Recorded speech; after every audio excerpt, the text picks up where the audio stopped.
kandi Imana iguhaye urufunguzo iguhaye urufunguzo ni ukuri kw'Imana iguhaye ko ntacyo maze turore ni ukuri kw'Imana ishoboye byose.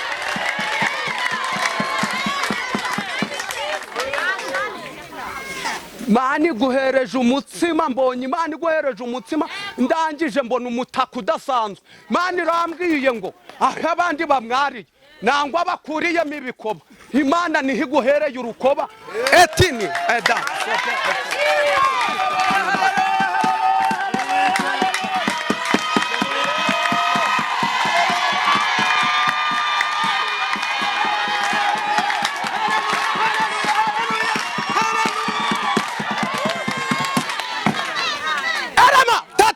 Simiwa atopita fo.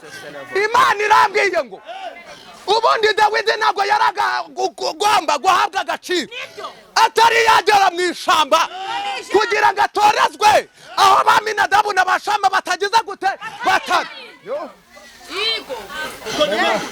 Irambwiye ngo kubera yuko wayisenze, Imana irambwiye ngo kubw'uyu munsi wa none Imana ikwemereje muri bashama na Aminadabu baratebeza mu mibyizi, bari kuzijya amanywa na nijoro, ziraza kubakora.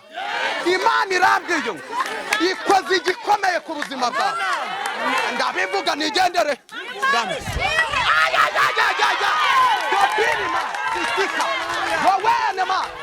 Shitita zome hela watopefa wasi irambwiye ngo kubera yuko wihanganye, kubera yuko wihanganye, Imana irambwiye ngo ikoze ikigomba gukora ku buzima bwawe, kandi Imana ikurwaniye urugamba. Ikindi Imana irambwiye ngo ureze imfubyi, ureze abapfakazi, mbonye Imana yo mu ijuru data iguhaye inzu ngari.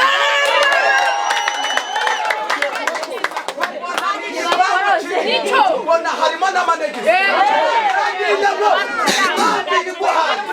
kugira ngo uzasange uryamye ku muhanda uraruza.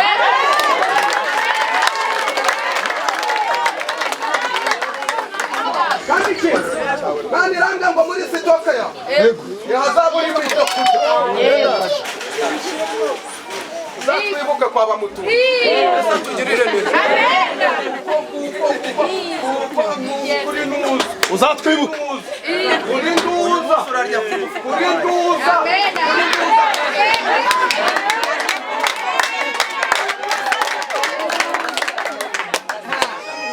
Ufata ku madorari uzatwibuke.